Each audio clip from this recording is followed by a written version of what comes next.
للساعة 8 بيسعدني جدا أكون مع حضراتكم النهاردة. أنا أيتن الموجي، والنهاردة حلقة الجمعة، حصاد الأسبوع ونهاية الأسبوع. والحقيقة عدد مهم جدا من الملفات على المستوى الداخلي والمحلي وعلى المستوى الدولي والإقليمي. طبعا على المستوى المحلي داخل جمهورية مصر العربية انطلاق مبادرة رئاسية، مبادرة بداية الرئاسية لبناء الإنسان المصري، وخطوات هامة جدا وجادة جدا من الحكومة المصرية للاستثمار في رأس المال البشري.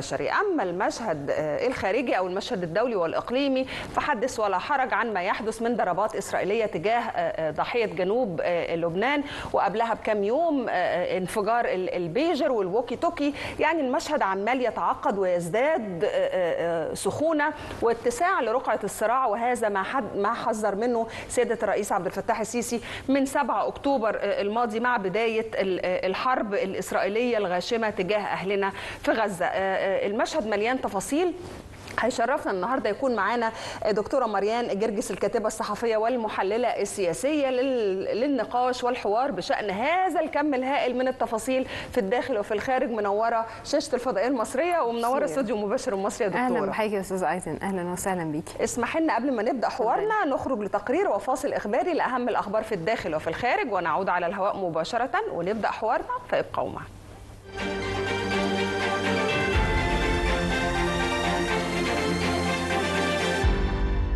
القوات المسلحة تنظم جنازة عسكرية لأحد شهداء 1967 بعد العثور على رفاته. سفير مصر بفيينا: نفخر بانتخاب مصر بمجلس محافظي الوكالة الدولية للطاقة الذرية. في ختام فعاليات اليوم الأول لزيارة وزير الخارجية لواشنطن عبد العاطي يجتمع مع أعضاء من مجلسي النواب والشيوخ. وزير الاتصالات وتكنولوجيا المعلومات يغادر إلى الولايات المتحدة الأمريكية للمشاركة في فعاليات الحدث الرقمي لأهداف التنمية المستدامة ضمن فعاليات أيام عمل قمة الأمم المتحدة للمستقبل. وزير الاستثمار من لندن: هدفنا تشجيع تدفقات رؤوس الأموال وعمل الشركات الدولية. هيئة الرعاية الصحية تشارك بفعاليات المبادرة الرئاسية بداية بمحافظات التأمين الصحي الشامل. المجر وبلغاريا ينفيان تصدير أو تصنيع أجهزة بيجر المستخدمة في انفجارات لبنان. اليونيفيل: نحذر من التصاعد الكبير للقتال عبر الخط الأزرق. البرلمان العربي يرحب بقرار أممي بإنهاء احتلال الأراضي الفلسطينية. اليمن والأمم المتحدة يبحثان سبل تعزيز الاستقرار بالمناطق المحررة. انتخابات أمريكا: أصوات الأمريكيين البولنديين ساحة قتال جديدة بين ترامب وهاريس. روسيا: نمتلك أسلحة نووية تكتيكية في بيلاروسيا ونحذر الغرب من الاستفزاز. وأخيراً الذهب يرتفع لمستوى قياسي جديد ويتجاوز $2600.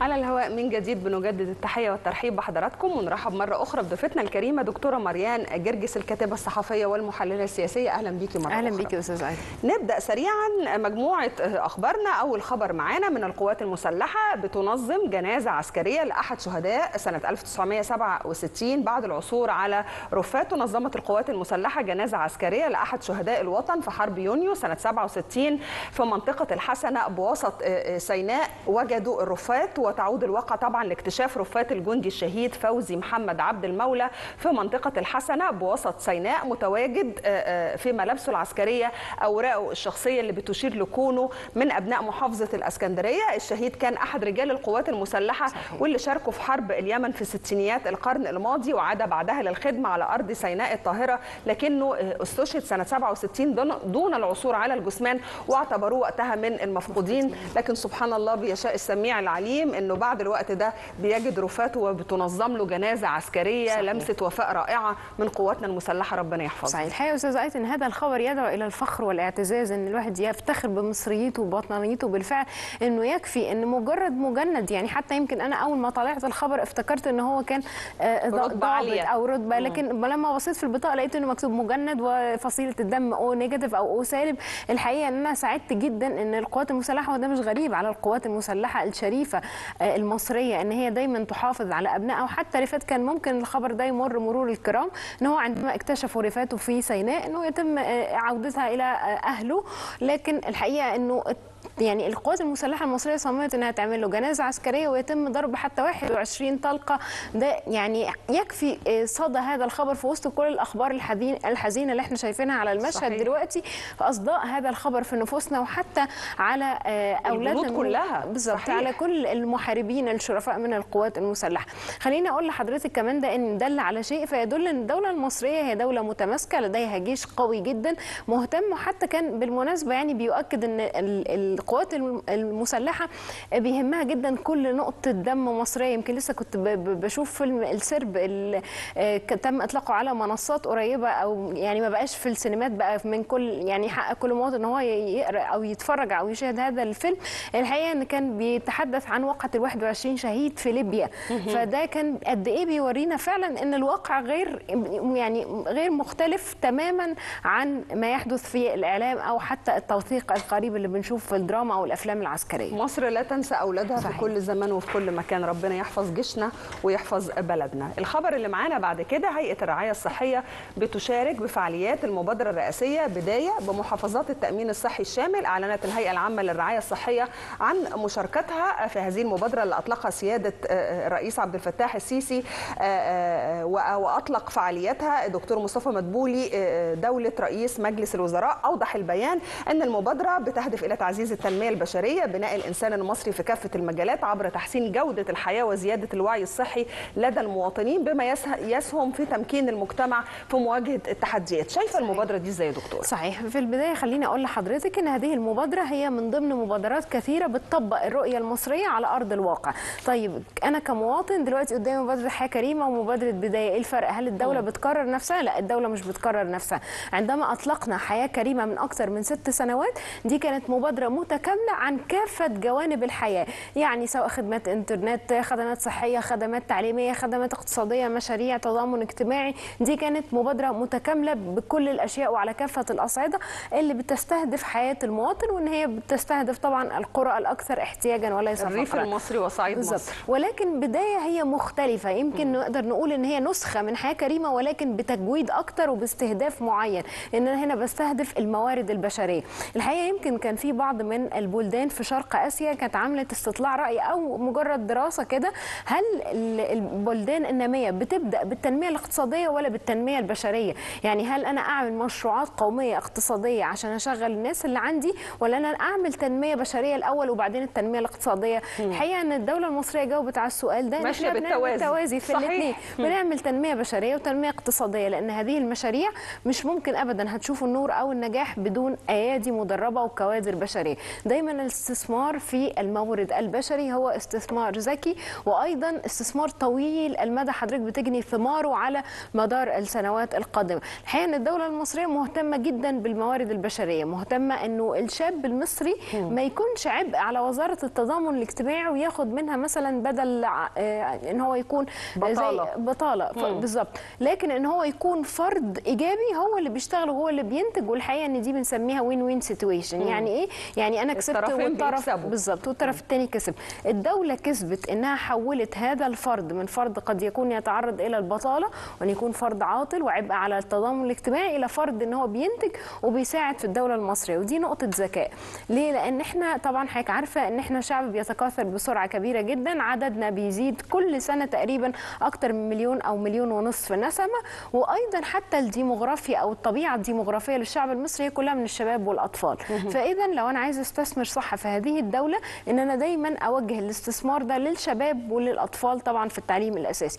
بدايه مهتمه طبعا بالجانب الصحي والجانب الثقافي والجانب التوعوي وايضا الجانب التعليمي، ويمكن حتى في من ضمنها في مبادرات كثيره جدا هتبقى للشباب وفرص العمل، وان هم يبداوا يكتشفوا نفسهم، يكتشفوا المواهب وقدراتهم وتنميه حتى المهارات بتاعتهم، ان هم يقدروا يتم توظيفهم في سوق العمل بشكل جيد وفي اماكن يعني بنسكن مكانهم في الاماكن اللي هم كفء ان هم يكونوا فيها. يمكن بنقول انه دايما المبادرات الرئاسيه في عمر سياده الرئيس عبد الفتاح السيسي وحكمه لمصر كثيره جدا، وبتبقى النقاط مضيئه وبتعمل الحقيقه تغيير نوعي وجذري على الارض بيخدم المواطن بشكل كبير. طيب هذه المبادره مبادره بدايه لبناء الانسان المصري، بتخدم ازاي اهداف التنميه المستدامه، اجنده التنميه المستدامه 2030؟ صحيح. خلينا نعرف يعني ايه تنميه مستدامه. هو ان انا بعمل تنميه ولكن دون الاضرار بالموارد اللي عندي في الدوله للاجيال القادمه. يعني الاجيال القادمه عندما تاتي ما تقولش ان الاجيال السالفه بدات ان هي خلصت الموارد او حصل في شح في هذه الموارد اللي موجوده في الدوله. طيب اللي بيخدم التنميه المستدامه هو كل المشروعات وكل المبادرات اللي الدوله المصريه بتعملها من اجل ان يكون دايما في موارد للاجيال القادمه، وايضا الحفاظ على الموارد الموجوده وتعظيمها وحسن استغلالها. ان كل الموارد الطبيعيه اللي موجوده في الدوله المصريه لو تم الاستفاده منها، يعني احنا عندنا موارد مجانيه زي الرياح زي الشمس، طبعا الدوله المصريه بتستفاد من كل هذه الموارد الطبيعيه وبتحولها ان هي تكون مشاريع. هي دي اجنده التنميه المستدامه ورؤيه مصر 2030. الجميل في الدوله المصريه يمكن من خلال اخبار حضرتك استاذه ايضا ان هتلاقي دايما الدوله المصريه سابقه الواقع بخطوه. ويمكن لما هنتطرق لبعض الملفات على المشهد الخارجي هنلاقي برضو ان الدوله المصريه كان لديها رؤيه استباقيه تجاه كثير جدا من القضايا. عايزه اقول لحضرتك ان هذه المبادره تم الثناء عليها من قبل الامم المتحده وقبل الغرب، وشافوا ان هذه المبادره هي مبادره يعني مهمه جدا في الاستثمار في المورد البشري كنوع من تنفيذا لاجنده محمد نصر. نفخر بانتخاب مصر بمجلس محافظي الوكالة الذرية للطاقة الذرية. أكد السفير محمد نصر سفير مصر في فيينا وممثلها أمام المنظمات الدولية أننا نفخر بانتخاب مصر كأحد ممثلي القارة الأفريقية في مجلس محافظي الوكالة الدولية للطاقة الذرية، ودي بتعتبر شهادة تقدير من القارة الأفريقية ومن المؤتمر العام للوكالة. السفير قال كمان في تصريحات خاصة في النهاردة الجمعة أن دور مصر فاعل ومؤثر في مجال الطاقة النووية على المستوى الدولي والإقليمي. أوضح أن مصر قدمت القرار اللي بتقدمه كل عام في مؤتمر الوكالة عن إخلاء الشرق الأوسط من أسلحة الدمار الشامل، ملف شديد الأهمية. ماذا يعني انتخاب مصر في هذا التوقيت لهذا المنصب؟ صحيح. خليني أقول لحضرتك أن هذه الوكالة طبعا هي تتبع الأمم المتحدة، وأيضا يمكن مصر كانت موجودة عضو فيها من 2020 ل 2022، يعني السنتين دول مش مستجدين على الدولة المصرية، ولكن ايضا من 20 ل 22 كانت مصر موجوده. خليني اقول لحضرتك ان مصر طيب ليه كان ليها ثقل وباع كبير امام هذه الوكاله؟ ان هذه الوكاله ببساطه اسمها الذرات من اجل التنميه والسلام. مصر ليها دلوقتي في هذا العقد تحديدا اصبح ليها باع كبير جدا في الطاقه النوويه، طبعا مشروع الطاقه والضبعه للطاقه النوويه والاستخدام السلمي للطاقه النوويه. طيب في هذا التوقيت طبعا حضرتك يعني ليكي الف حق تقولي في هذا التوقيت، ويمكن القرار اللي دايما الدولة المصرية بتطرحه على هذه الوكالة وبتطلب تصويت، وبالفعل بيتم التصويت بالأغلبية من أكثر من 109 دولة أمام 9 دول لم يتم أو ما صوتوش وقدموا أي صوت من خلالهم. ولكن هذا القرار هو بيقول أن يبقى فيه ضمانات على المنشآت النووية في الشرق الأوسط من قبل هذه الوكالة. ضمانات يعني ضمانات رقابية، أن يكون هناك رقابة على كل المنشآت النووية في الشرق الأوسط. كان دايما القرار بيحظى بالأغلبية ودايما بيتم التصويت عليه وبيسقفوا لمصر وتمام، ولكن لا يرقى لدرجة التطبيق. يمكن في هذا التوقيت ويمكن في هذا العام حتى في المرة دي بالفعل وصل لمرحلة التطبيق، لأن مصر بتسعى إلى شرق أوسط خالي من أسلحة الدمار الشامل وخالي من الاستخدام السيء أو الاستخدام الآثم للطاقة النووية. طيب ليه بقى في هذا التوقيت إسرائيل لم تكن من الدول التي توافق على هذا القرار أن يكون هذه الوكالة ضمانات شاملة على كل المنشآت النووية؟ كانت دايما لا تصوت في صالح هذا القرار، فتعتبر هي غير ملزمة بهذا القرار أو بهذا التصويت. ولكن عندما أصبحنا في مرحلة الإلزام أصبح للوكالة دلوقتي دور رقابي، أنه لا يتم خرق هذا الاتفاق أو يتم استخدام الطاقة النووية بشكل سيء، لأن طبعا كلنا نعلم يمكن دايما إسرائيل هي غير روسيا لا تلوح في الصراع العسكري باستخدام الطاقة النووية، ولكن جميعنا نعلم أن لديها حتى يعني المحللين بيقولوا أن السر السر الذي اصبح علانيه. يعني هو صحيح. سر ولكن هي لا تتحدث عنه، ان هي مش بتجيب سيرته، سر غير منطوق لكنه معلوم حقيقي. فطبعا ده كان نوع من الالزام الدوله المصريه، وده نوع من التغيير حتى في السياسه المصريه، ودي برضو رؤيه مسبقه لاحداث قد ان هي مصر بتحاول ان هي تمنعها تحصل في الشرق الاوسط، وطبعا صمام امان للشرق الاوسط. خليني اقول لحضرتك ان ايضا مصر ليها باع في استخدام الطاقه النوويه للاهداف السلميه، وهي طبعا معالجه الكانسر. يمكن الناس ما تعرفش هذه المعلومه، ان بعض من انواع السرطانات بنعالجها بالنيوكلير انرجي، يعني بالطاقه النوويه. ايضا حتى في الزراعه، ان في بعض الحشرات بيتم المزارع ان هو بيحاربها ان هو ايضا عن طريق الطاقه النوويه. في الغذاء ايضا، وطبعا في توليد الكهرباء ده في الاولويه من قبل كل هذه الاستخدامات.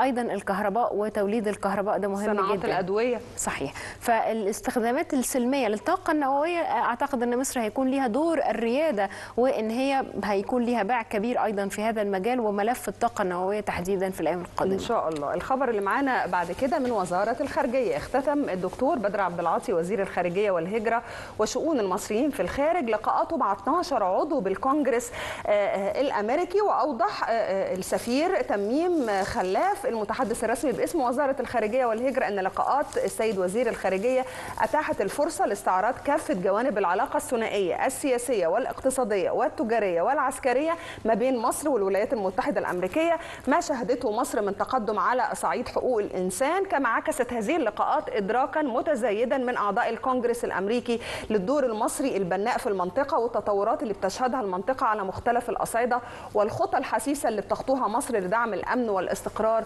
بمنطقه الشرق الاوسط. صحيح. يعني الحقيقه استاذ ايتن، السفير معالي السفير بدر عبد العاطي الحقيقه ان هو بيكمل مسيره السفير سامح شكري، ويمكن الملف السياسه المصريه السياسه الخارجيه بيشهد انتعاشه كبيره جدا. خليني اقول لحضرتك انه هنرجع شويه ل 2008 ويمكن قبل ثوره 2011 كانت العلاقات سيئه جدا ما بين مصر وما بين الولايات المتحده الامريكيه، وده مش بيكون ابدا في صف السياسه المصريه ان يكون هناك عزله ما بينها وما بين دوله مهمه جدا زي الولايات المتحده الامريكيه. ولكن لما بيحدث تحسن في العلاقات ما بين البلدين بتلاقي حضرتك تصريحات جيده في صف او في حق الدوله المصريه، زي ثنائها على ان هي على الدوله المصريه وعلى كل جهودها الحثيثه في المنطقه وفي قضايا الاقليم. والحقيقه ان ده بيقابل كمان من غرفتي التشريع سواء الشيوخ او الكونجرس الامريكي اللي هو مجلس النواب، انه بيبقى فيه مساعدات عسكريه، بيبقى فيه استثمارات، وطبعا نحن بحاجه الى كل هذه الاشياء.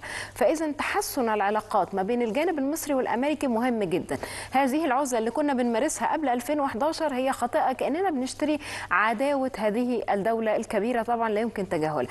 خليني اقول لحضرتك كمان انه امريكا دلوقتي هي في وقت حساس جدا، وزي ما شفنا المناظرات ما بين هاريس وترامب، والحقيقه يمكن الاثنين بيحاولوا يحاربوا بشكل جبار، لدرجه انه اخر كارت كانت بتحاول كاميلا هاريس في الوقت الاخير ان هي تلعب عليه هو العداء الشديد من البولنديين الامريكيين تجاه روسيا. فيمكن في 3 ولايات دايما هم اللي في الانتخابات الامريكيه بيتم اللعب عليهم، هو ميشيغان وويسكونسن وبنسلفانيا. الحقيقه ان 3 الولايات دول بيسموهم ولايات الجدار الازرق، اللي هم بيكونوا حاسمين جدا في الانتخابات الامريكيه. اعتقد دلوقتي، وده اللي بيعمله على فكره زيلينسكي رئيس اوكرانيا، ان هو دلوقتي كل واحد بيحاول يوصل لاحسن اتفاق مع الاداره اللي موجوده، لان هذه الاداره قد تكون مستمره معانا ل4 سنوات، هاريس اللي هي نائبه الرئيس جو بايدن. فكل واحد بيحاول يصل مع امريكا في هذا التوقيت الحرج لاتفاق جيد او يعني بعض من البريفيليجز او الصلاحيات. زيلينسكي عندما ذهب الى الولايات المتحده الامريكيه كان يبحث وكان بيقابل الطرفين هاريس وترامب طبعا، لان هو بيحرص على المساعدات العسكريه اللي هتروح لاوكرانيا في الفتره القادمه. يمكن على ذكر الانتخابات الامريكيه معنا خبر انه اصوات الامريكيين البولنديين هتكون ساحه قتال جديده بين ترامب وهاريس. الاثنين بيحاولوا يستقطبوا هؤلاء الحاصلين على الجنسيه الامريكيه من اصل بولندي. صحيح. يمكن عايزه اقول لحضرتك زي ما قلت لحضرتك في الخبر اللي فات، هم بيستقطبوا الفئه دي تحديدا عشان العداء الشديد جدا لروسيا. عشان كده في المناظره هتلاقي حضرتك ان ترامب لم يبيح ولم يصرح بمساندته لاوكرانيا بشكل صريح. فيمكن دايما الكروت بتبقى حساسه جدا في هذا التوقيت.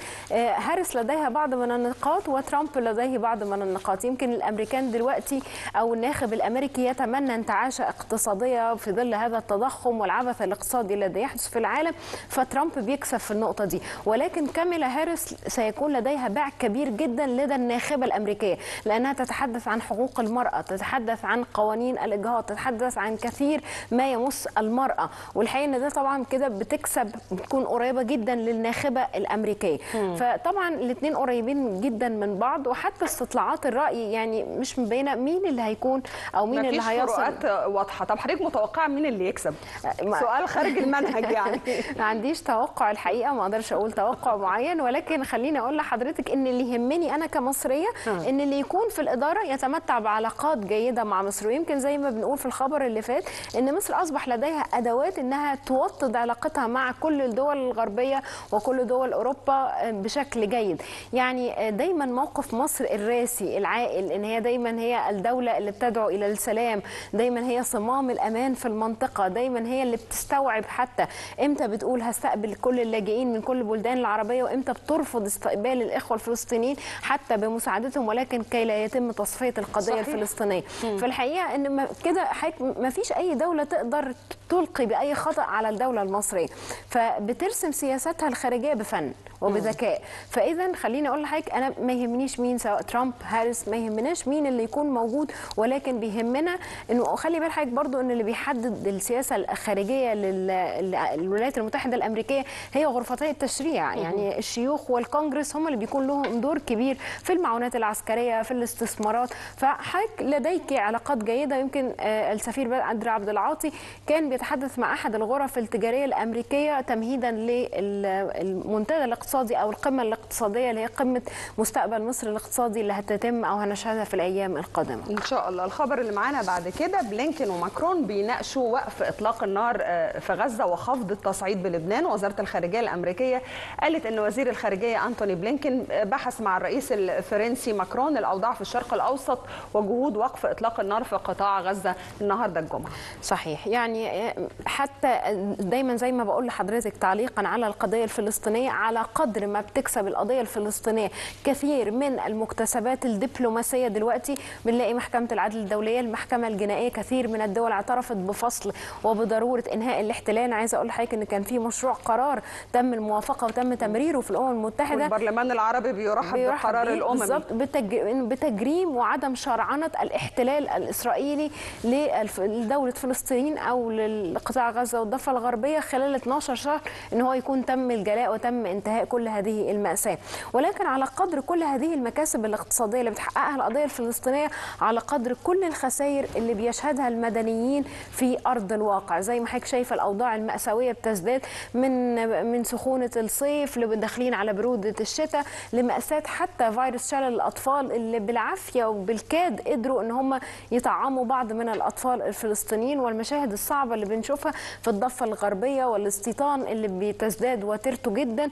فالحقيقة احنا منتظرين ان يكون في حل عملي. احنا سعداء جدا بكل هذه المكاسب الدبلوماسية او السياسية اللي بتشهدها القضية الفلسطينية، ولكن منتظرين حل على أرض عملي. الواقع. طبعا محور فيلادلفيا، معبر كرم أبو سالم، لأن حضرتك تعرفي هذا المعبر هو مغلق من الناحية الإسرائيلية، ومحور فيلادلفيا هو مسيطر عليه من قبل الإسرائيليين. طبعا كل هذه المطالب بقى على ارض الواقع لابد ان تطبق. هذه المكاسب السياسيه اللي بناخدها من هنا لابد انها في حيز التنفيذ واليه التنفيذ. اخر خبر معانا من الاخبار الخارجيه في فقره الاخبار عن روسيا وامتلاكها لاسلحه نوويه تكتيكيه في بيلاروسيا، وبتحذر الغرب من الاستفزاز. وزير الخارجيه الروسي لافروف قال ان روسيا مستعده تماما من الناحيه العسكريه والسياسيه والتكنولوجيه للدفاع عن مصلحتها في منطقه القطب صحيح. الشمالي. واضاف ان حلف شمال الأطلسي بيكثف تدريباته المتعلقة بالأزمات المحتملة في القطب الشمالي. بلادنا مستعدة للدفاع عن مصالحها العسكرية والسياسية. صحيح. يعني خليني أقول لحضرتك هذا الصراع أصبح به كثير من الكوميديا السوداء. النهاردة أرسولا فون دير لاين اللي هي رئيسة المفوضية الأوروبية موجودة في كييف لتبحث عن مزيد من المعونات العسكرية. قدمت لها 190 مليون أو وعدت لها 190 مليون دولار نتيجة للتجميد الأصول الروسية. يعني هذه الأموال، ودي كوميديا سوداء، يعني الأصول الروسية المجمدة دي مثلا الفوائد بتاعتها ال 190 مليون دولار هم موجهين إلى مساعدة كييف. خليني أقول لحضرتك كمان إنه حتى روسيا بتقول بمنتهى العنجهية إحنا ما استخدمناش غير 20% فقط من قدراتنا العسكرية، وبيلاروس بتساعدها طبعا بشكل كبير ومن الدول الداعمة ليها. ولكن أيضا خليني أقول لك إنه أوروبا حتى ودول أوروبا بدأت تشجع أوكرانيا على نتحدث بشكل عملي. البنية التحتية مدمرة في أوكرانيا بشكل كبير جدا. مشهد مش عارفين هيخلص امتى. احنا يعني واصلين ل3 سنوات منذ بداية هذه الحرب، والعالم بيدفع الثمن. طيب خلينا ننتقل لتقرير وفاصل ونعود على الهواء ونستكمل حوارنا مع ضيفتنا الكريمة دكتورة مريان جرجس، الكاتبة الصحفية والمحللة السياسية، ونعود علشان نشوف مع حضراتكم المشهد في لبنان، ماذا يحدث، ماذا حدث اليوم وماذا يحدث على مدار الأسبوع اللي فات، ويا ترى إيه اللي جاي. ما زلتم على شاشة الفضائية المصرية، ما زلتم مع مباشر.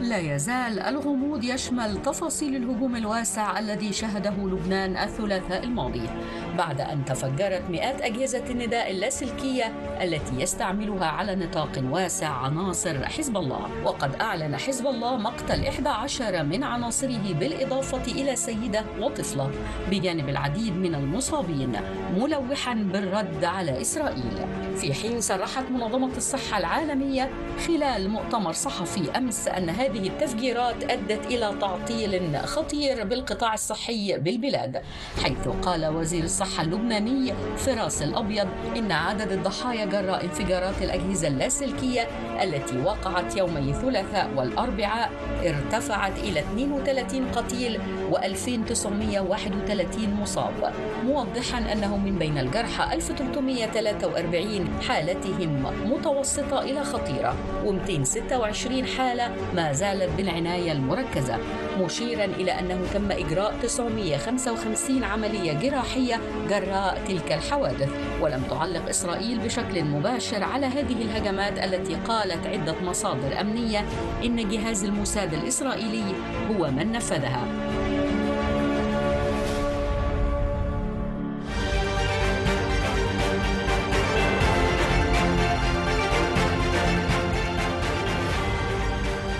على الهواء من جديد بنجدد التحية والترحيب بكل المشاهدين اللي انضموا لمتابعة مباشر من مصر، ونرحب مرة أخرى بضيفتنا الكريمة دكتورة مريان جرجس، الكاتبة الصحفية والمحللة السياسية. أهلا بيكي مرة أخرى. أهلا بيكي يا أستاذ. تابعنا الثلاث والأربع ما حدث في لبنان والانفجار لأجهزة البيجر اللاسلكية. إسرائيل عايزة إيه بالظبط وعايزة توصل لإيه؟ وذروة هذا المشهد بلغة السينما أو الكلايمكس بلغة السينما هيكون إيه؟ صحيح، بلغة السينما هو إقليم على صفيح ساخن. الحقيقة إن في متغيرات كثيرة جدا في هذا الإقليم بدأت تكون يعني ساخنة جدا وملفات ساخنة جدا، والحقيقة يمكن أكثر مكان توترا على رغم ما يحدث من ظلم وإبادة وتهجير في قطاع غزة والضفة الغربية، ولكن شايفة أن أكثر مكان أكثر سخونة هو الحدود ما بين إسرائيل وما بين جنوب لبنان. الحقيقة يمكن لو هنتحدث عن الحدود ما بين إسرائيل وجنوب لبنان في كثير جدا من النقاط. النقطة الأولى حتى اليونيفيل أو القوات الأمم المتحدة المؤقتة اللي موجودة على الخط الأزرق، وهو خط اترسم في 7 يونيو سنة 2000 لمجرد هو مش حدود دولية، ولكن هو بيفرق مجرد نوع من أنواع الضمانة لانسحاب القوات الإسرائيلية من جنوب لبنان. الحقيقة يمكن دايما بنشوف إن في مناوشات، وفي أماكن كانت موجودة للمناوشات كانوا مسمينها قواعد الاشتباك، بحيث إن هو لا يضر المدنيين بشكل كبير من الجانبين. ولكن اتساع رقعة الصراع وهذا الجنون الإسرائيلي الذي يحدث مؤخرا، الحقيقة إن هو بدأ إن هو يضر بالمدنيين. يمكن لسه قبل الحلقة كنا بنسمع عن الغارات اللي بدأت اللي حصلت النهارده جنوب بيروت. فخليني أقول لحضرتك إنه دي بقى الحرب الأمن السبرانية والحروب الجيل السادس. وهنا هرجع للكلمة اللي قلتها لحضرتك في بداية الحلقة إن مصر كان لديها رؤية مسبقة بشكل كبير تجاه المنطقة. هرجع مع حضرتك السادة المشاهدين 3 سنين لورا، وهنتذكر كلمة السيد الرئيس عندما كان يتحدث عن الأمن السبراني وعن طلبه أن يكون هناك كوادر مصرية بشرية بتعرف جيدا ولديها خبره جيدا في مجال الامن السيبراني. يمكن حتى كلمه الامن السيبراني معظم المواطنين او معظمنا ما كناش مفرد جديد علينا. صحيح، كان مصطلح جديد تم فرضه علينا، ولكن كان لابد ان نعلمه. هذا يعني ايه امن سيبراني بمنتهى البساطه لو بنبسط للساده المشاهدين؟ هو قدره حضرتك على حمايه الشبكات وعلى الاجهزه وعلى قواعد البيانات. يعني هو بينقسم لجزئين، الهاردوير والسوفت وير. يعني اللي بيفهمه المواطن البسيط انه حد بدا يخترق الجهاز حد ويسرق منه بيانات، ده في غايه الخطوره بالنسبه لبيانات حكوميه او بيانات امن قومي او خرائط امن قومي. فلازم الدوله بيكون عندها ما يحمي الفضاء السيبراني او الامن السيبراني بتاعها. طيب الهاردوير، وده الجزء اللي حدث في لبنان، انه تم توريد ليهم في جهاز اسمه البيجر. يعني ايه جهاز البيجر؟ هو جهاز حتى بيحمله، يمكن احنا ما نعرفوش، مش بنستخدمه. كانت حاجه موجوده قديمه قبل الموبايلات، موجود لما تعوزي تبعتي لحد فيجي له رنه ان انا بحاول اكلمك او اطلبني. بالظبط كده. يمكن هذه الاجهزه على ألفة جدا مع اطباء في امريكا ما بيكونوا في مستشفى، فبيتم استدعاء طبيب معين الى الطوارئ. مجرد جهاز بيتم ارسال عليه رساله استدعاء، ولكن ما فيش تواصل او تشات او زي السمارت فونز بتاعتنا. فالبيجرز دي اللي تم توريدها الى لبنان، الحقيقه ان في يمكن عندنا 3 اطراف في هذا المشهد استاذه ايضا، اسرائيل ولبنان، وفي طرف خفي يمكن كل العالم دلوقتي بيدور عليه. اسرائيل هي لا تصرح، يعني هي ما طلعتش بيان اعلامي رسمي بتقول ان هي مسؤوله عن هذه الحادثه. لبنان هي المجني عليها، لانه طبعا هذه الاجهزه سواء الووكي توكيز او البيجرز اسفرت عن مقتل 37 مدنيين شخص. يعني انا عايزه اقول لحضرتك كان بينهم طفله. الخبر قد يعني يتراءى لحضرتك او لاي حد بيتابع الاخبار ان دي كانت موجهه لحزب الله، ولكن هؤلاء حتى اللي في حزب الله كانوا موجودين في اماكن متفرقه، كانوا موجودين في منظمات ومحاطين بالمدنيين طبعا. يعني ما اتضربوش في لحظه اجتماع لعناصر من حزب الله، وبالتالي الاصابات بس منصبه على حزب الله، وانما خدت نطاق اخر وسط المدنيين العاديين. هتلاقي حضرتك في مقطع في سوبر ماركت ان حد منهم كان موجود في سوبر ماركت، وطبعا كل المدنيين اللي حواليه اتضروا. فهذه النوع من الحرب هي الحقيقه حرب موفره جدا للي بيشنها، ان حضرتك مش محتاجه حتى تحطي جندي واحد او قنبله واحده في اي مكان، انت تقدري تخلي الجهاز اللي معاكي هو عدو ليكي وبدا ان هو يأذي كل الموجودين. فالحقيقه انه طبعا هذه الاجهزه كانت يعني مصنعه خصيصا لهذا الاتاك او لهذا الهجوم السيبراني، انه جنب البطاريه، احنا كل البطاريات بتاعت اي جهاز هي مصنوعه من الليثيوم، بيتحط جنبيها قنبله صغيره جدا، ولكن اول ما حضرتك بتبعتي رسائل كتير جدا الجهاز حرارته بتعلى، فبيبدا ان هو يحصل فعلا هذا التفجير. طيب خلينا ناخد هذه المداخله التليفونيه نحاول نفهم اكتر. مساء الخير، معانا مهندس زياد عبد التواب خبير التحول الرقمي وامن المعلومات. ازيك يا باشمهندس؟ اهلا يا فندم، مساء الخير. اخبار حضرتك ايه؟ الحمد لله تمام. طبعا حادث لبنان المروع وما حدث في اليوم الثلاث ويوم الاربع، والعالم كله مش عارف يفهم ابعاد الحكايه ايه، خطورتها ايه، احتماليه تكرارها ايه، وابتدينا كلنا نقلق. طب التليفون اللي انا ماسكاه في ايدي فيه مشكله، ممكن نكون معرضين للخطر. هل شكل الحرب اتغير وبقى فيه شكل اخر بعيد عن الدبابه والصاروخ والطياره؟ ايه اللي بيحصل بالظبط يا باشمهندس؟ يعني هو اللي بيحصل ده باختصار هو نوع جديد من الحروب السيبرانيه. احنا قبل كده كنا دايما بنقول ان الحروب السيبرانيه بتاثر على الشبكات وعلى الانظمه الالكترونيه وتعطلها او تسرق البيانات او تخربها وتعمل تعطيل للمنظومات الرقميه اللي بتعتمد عليها الافراد والمؤسسات والدول. المره دي احنا بس ما كانش فيه قتل بقى.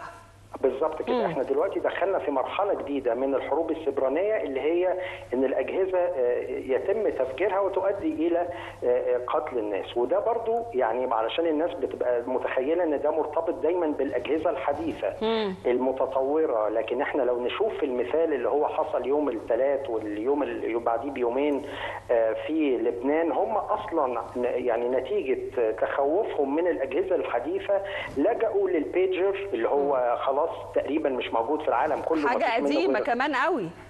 بالظبط. هو حاليا في العالم كله ما فيش منه غير 5 مليون قطعه بس، وبيستعمل على نطاق ضيق في بعض المستشفيات وخلافه، على اعتبار ان هو يعني من نهايه التسعينات لما ابتدى التليفون المحمول يبقى موجود، كل اللي كان معاه بيجر تخلص منه ودخل في التليفون المحمول. وايضا الووكي توكي اللي استعمل اللاسلكي في الحادثه اللي بعد كده قديم جدا، بتنتجه شركه يابانيه، لكن توقف انتاجه من 10 سنين برضه لانه التكنولوجيا اللي فيه ما هياش متطوره وغير قادره تقدر على الاتصال بشبكه الانترنت وخلافه. فهم كانوا قلقانين من اجهزه متصله بشبكه الانترنت، سواء عشان المراقبه والتتبع وتحليل تتبعهم وحركتهم وخلافه، او هجمات سيبرانيه تعطل منظومه الاتصالات. يعني حتى خطوه ان انا الجا لحاجات قديمه ما هياش متصله بحداثه بعالم الانترنت والفضاء الالكتروني مش هيحمي حد الحقيقه. بالظبط كده، بالظبط كده، لان اي حاجه الكترونيه هتبقى محتاجه بطاريه عشان تشتغل. وفي الاخر اللي حصل ان احنا بنجيب ماده متفجره قوتها اقوى من التي ان تي بمراحل. الماده اللي اكتشفوها بعد ما حللوا يعني الاجهزه المتفجره وبتاع، لهم ماده اسمها ETN، دي درجه التفجير بتاعها اكتر بكتير كده من TNT. 3 جرام بس كافيين ان هم يفجروا الجهاز بالكامل. وده اللي حصل في التفجير الاولاني بتاع البيجرز والثاني بتاع الووكي توكي. 3 جرام محطوطين كامنين جوه البطاريه، هيجي له رساله معينه في وقت معين تعمل شورت سيركت، تعلي درجه الحراره. يعني دي اجهزه، يعني افهم من كلام حضرتك دي اجهزه تم ارسالها خصيصا للداخل اللبناني والاعضاء حزب الله، والاجهزه ديت متبرمجه بطريقه معينه لتكون ادوات تفجير في لحظه ما، ولا في استهداف لهذه الاجهزه؟ الاجهزه كانت عاديه وبتشتغل بشكل عادي، لكن قدرت القوات الاسرائيليه والوحده 8200 ان هي تعمل شغل عن بعد وتوصل لهذه الاجهزه. اي سيناريوهين هو الحقيقه او الاقرب للواقع؟ لا، الاقرب للواقع هو السيناريو الاولاني، ان الاجهزه دي وهي بعد ما طلعت من المصنع او هي في المصنع او هي موجوده عند اي تاجر من التجار اللي في السكه لغايه ما توصل للمستهلك النهائي او المستخدم النهائي اللي هو حزب الله. حد دخل في هذه الاجهزه وحط الماده المتفجره والدايره الصغيره دي جوه البطاريه، وزي ما بقول لحضرتك حجمها صغير جدا وما تبانش وصعب ان تكتشف، وما كانش حد يعني مركز في انه مثلا يعدي الاجهزه على مثلا سكاننج للمفرقعات او يفتحها ويتاكد ان المكونات الفنيه بتاعتها لم يتم تغييرها عن المكونات الفنيه الاصليه اللي موجوده في المصنع. يعني ما كانش حد مركز في الاتجاه ده او شايف ان ممكن الخطر ممكن يجي له من المنطقه دي. طيب دلوقتي سواء في الداخل اللبناني او في كل دول العالم بعد حادثه بهذا الشكل، الدول ايه الاجراءات اللي بتاخدها علشان تحمي نفسها؟ وازاي ممكن في لحظه التليفون المحمول اللي في ايد كل مواطن في كل دوله ممكن يبقى اداه من ادوات الحرب الحديثه؟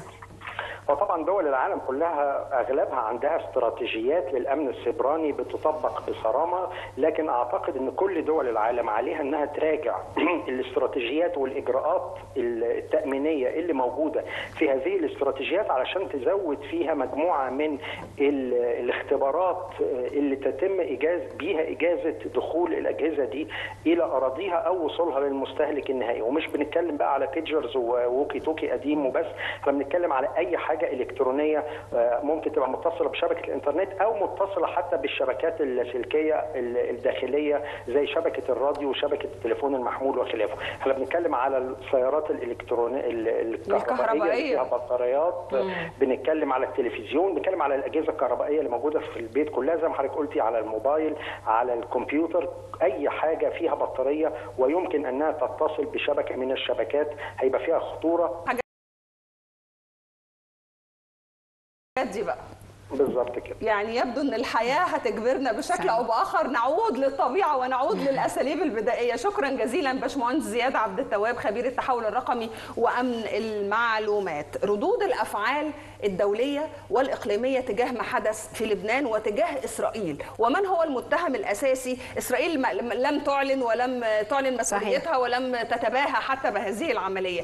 شايفه ردود الافعال العالميه والدوليه؟ صحيح، هي فعلا ما فيش اي اعلان رسمي ان اسرائيل هي الفاعل وراء هذا التفجير، ولكن كلنا نعلم يعني هو الفاعل معروف. ولكن خليني اقول لحضرتك انه حتى العمليه نفسها في انتاج هذه الاجهزه كان في اكثر من دوله متهمه، زي كانت تايوان، المجر في بودابست، وايضا حتى بلغاريا. وكل واحد قال ما قالش انا ملياش علاقه، واكتشفوا في الاخر ان هي شركات كانت وهميه دخلت حتى في السجل التجاري لمده يوم واحد وما بقى لهاش اي اثر موجود على الساحه. خليني اقول لحضرتك كمان انه انه زي ما قلت لك في البدايه هو المشهد كالاتي: اسرائيل الجاني والمجني عليه لبنان، والطرف الثالث اللي احنا بنحاول نعرفه، وفي بعض من المحللين بيقولوا ان احنا لن نستطيع نصل. ليه مفترض ان في طرف ثالث يا دكتوره؟ ما هي اللي انتج هذه الاشياء اللي فعل بقى، اللي هو يعني خلاص اسرائيل هي الفاعل ولبنان هي المفعول بها او المجني عليه، ولكن الشركات اللي صنعت هذه الشيبس او هذه الاشياء المتفجره الرقائق الالكترونيه، طب ما ممكن تكون اسرائيل؟ ايه اللي يمنع؟ هي لديها من التكنولوجيا، ولكن معروف عن دول شرق اسيا من تايوان وبلغاريا والمجر، حتى امريكا عندما تصنع هذه الاشياء بتصنعها في هذه الدول. يعني بيتم تصنيع كل هذه الاشياء سواء البطاريات او المتفجرات البسيطه جدا في دول شرق اسيا، لان بيبقى في شركات متخصصه في هذه الاشياء. طب وهي اعضاء حزب الله اللي قاموا باستيراد هذه الاجهزه واستلموا هذه الاجهزه هم مش عارفين مين صحيح. بقى الطرف اللي وصل لهم؟ صحيح، دي نقطه مهمه جدا بيتم برضو التحقق منها. هل كان هناك ثغره امنيه، ولا يعني كان بالفعل ده كان مجرد يعني غفوة من هذا النظام، ولا ده فعلا كان هناك خيانة في حزب الله من بعض من الأفراد المسؤولين عن، لأن هذه الأجهزة بيتم تفتيشها والتحقق منها حتى أن تصل إلى أفراد حزب الله نفسه. طيب هو بيشاع أن هذه العملية كانت إسرائيل ناوية تعملها يمكن من 13 شهر ومن قبل صحيح. أحداث 7 أكتوبر، هل المعلومات دي صحيحة؟ صحيح بالفعل، زي ما قلت لحضرتك هي مترتب ليها من أكتر من 13 شهر زي ما قلت لحضرتك قبل الهوا، ولكن هو التوقيت امتى اقدر استخدم هذا السلاح، سواء بقى كان سلاح بيولوجي، سلاح تكنولوجي، واتيفر السلاح اللي انا بجهزه ايه، ولكن هناك توقيت بيتم استخدام هذه الاسلحه فيه. طيب ليه؟ يمكن بسبب المناوشات اللي كانت بالفعل، يمكن كان في مسيرات من حزب الله وكان في ضرب من حزب الله على اسرائيل في الفتره الاخيره، وكان عبر الخط الازرق زي ما قلت لحضرتك. هرجع واقول لحضرتك ان لازم يكون عندنا امن سبراني، وزي ما قلت قبل الحلقه لما دخلت يمكن ده شيء احزنني جدا، لان لبنان لا تستحق هذا او لبنان لا يستحق ذلك. على الصفحه الرسميه لوزاره الاتصالات او المنظمه للاتصالات في جمهوريه لبنان، واي حد بيتابعنا يقدر يدخل حتى دلوقتي على جوجل ويكتب tra.gov.lb هيلاقي ان الدوله اللبنانيه ووزاره الاتصالات او المنظمه للاتصالات بتقول نحن نفتقر الى امن سبراني، نفتقر الى بنيه تحتيه سبرانيه، ولابد ان يكون لدينا في الفترات القادمه ما يحمينا من الهجمات السبرانيه اللي موجوده. وهنا هقارن المشهد بالدوله المصريه على قدر ما نحن يعني منزعجين مما حدث من تفجير، وطبعا وخالص التعازي لما حدث في لبنان، ولكن انا سعيده جدا بالدوله المصريه اللي نبهتنا من 4 و3 سنين يعني ايه امن سبراني، يعني ايه يكون في ما يحكم المعلومات والاشياء المهمه جدا في الدوله المصريه ما يصد هذه الهجمات السبرانيه. عايزه اقول لحضرتك كمان ان هناك تصريحات بتقول ان مصر بتصدر للخليج 65% من الموارد البشريه في الامن السبراني.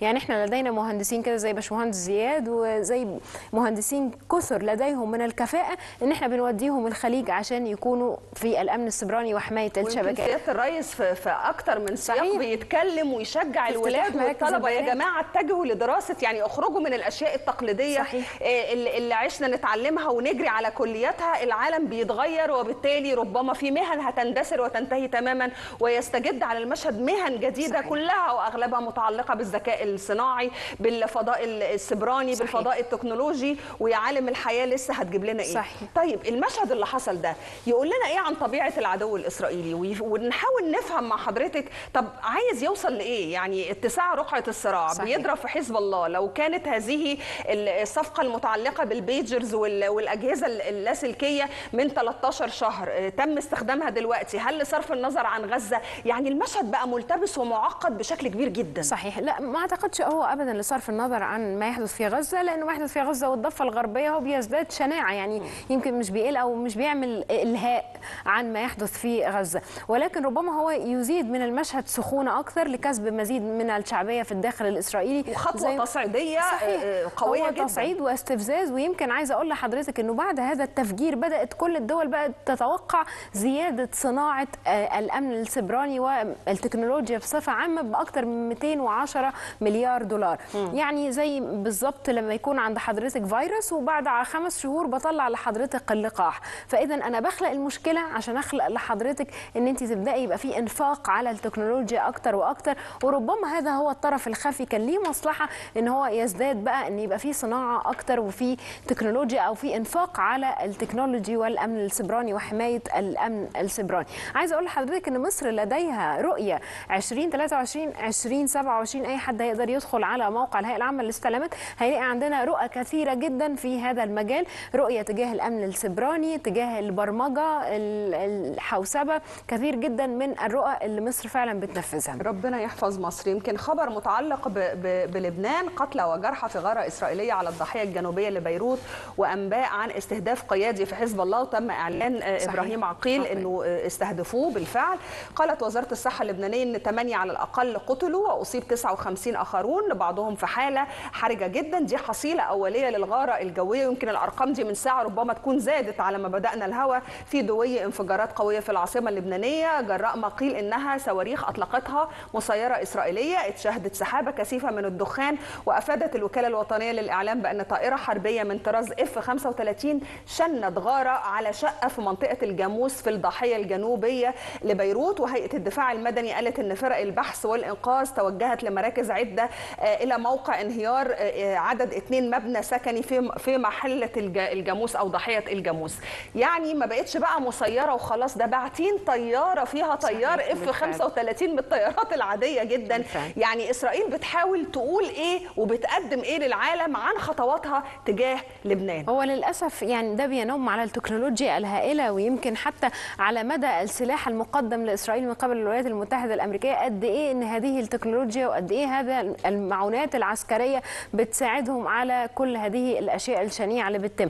يمكن هذا الإقليم لابد أن يكون هناك وقفة، لابد أن يكون هناك هدنة، لأن تصاعد الأحداث بهذه الوتيرة السريعة جدا مش مطمئن أبدا. يعني إحنا عندنا نقطة التهاب إيران، نقطة ملتهبة جدا الحدود الجنوبية وجنوب لبنان وإسرائيل زي ما شفنا في الغارات دلوقتي وتفجير البيجر. طبعا كل الإقليم ملتهب جدا جدا، لابد أن يكون هناك هدنة، لأن لو حدثت تصعيد اكثر من هذا في الاقليم الحقيقه. يمكن كمان نقطه مهمه جدا نسيت اقولها لحضرتك، وهي باب المندب. يمكن اليمن النهارده حتى بالفعل الحوثيين، وهذا الاشتعال ده بيأثر على تجاره او التجاره العالميه، فلا بد ان يكون هناك وقفه تجاه ان يكون هناك تقليل من هذا التصعيد اللي بيحدث في الإقليم. الولايات المتحدة الأمريكية ودورها في هذا مشغولة في الانتخابات. يعني كنا متوقعين أن مع شهر 11 والانتخابات الأمريكية صحيح. ربما تنتهي الحرب في غزة وينتهي المشهد الدامي في غزة. ده دلوقتي بنقرب من الانتخابات، وبالعكس اتساع لرقعة الصراع، وده اللي حذر منه سيادة الرئيس من 7 أكتوبر اللي فات. الولايات المتحدة الأمريكية هل تنوي أو ترغب حقا من القلب بوقف ما يحدث في المنطقة، ولا هي تصريحات للاستهلاك الإعلامي؟ صحيح. أمريكا قابلت ماكرون، أمريكا كلمت فلان، تواصلت مع غيره، وبتقول تصريحات بشأن يجب وقف إطلاق النار، لم نكن على علم بالغارات، هجوم إسرائيل على لبنان ما كناش عندنا فكرة صحيح. عنه. الكلام ده بيبقى حقيقي ولا الكلام ده يعني محلي بالطبع؟ طبعا هي لديها من أكبر الأجهزة الاستخباراتية CIA، وهي تعلم جيدا إيه اللي بيحدث وما اللي هيحدث. حتى المعونات اللي بتقدمها لأوكرانيا ولإسرائيل، كل هذه المعونات العسكرية ما هي إلا تصعيد، يعني دي مساعدة غير يعني ده كأنه بشكل غير مباشر هو بيساعد على أن يكون هناك تصعيد أكثر في المنطقة.